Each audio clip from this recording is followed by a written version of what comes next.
అందరికీ నమస్కారం. నా పేరు ఆద్య. నేను పాడబోయే పాట బ్రహ్మవావి. బ్రహ్మవావి సురాక్షితలింగం నిర్వణ భాషిత శోభితలింగం జన్మజదొక్క వినాశకలింగం లాభమమాభిసదా శివలింగం దేవముమి పరవాక్షితలింగం కామదహన కరుణాకరలింగం రావణదత్వ వినాశకలింగం రాపమమామి సదా శివలింగం సర్వసుగంధ సులేపితలింగం బుద్ధి వివర్ధన కావనలింగం సిద్ధ సువాసువ వందితలింగం రాపమమామి సదా శివలింగం కనకమమానిభూషితలింగం గణపతివేసిత శోభితలింగం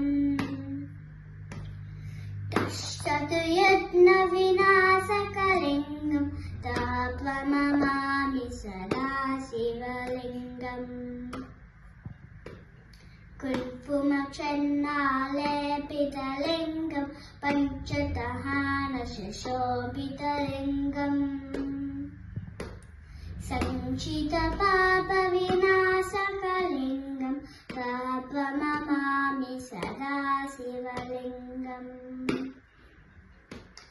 దేవగణాచిత సేవితలింగం భావై భక్తి వివేచకలింగం జనగణ కోటి పరాగరలింగం తాపమమామి సదా శివలింగం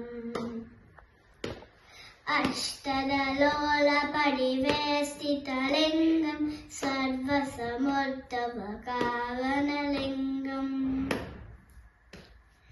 అష్టద విద్వ వినాశకలింగం తాపమమామి సదా శివలింగం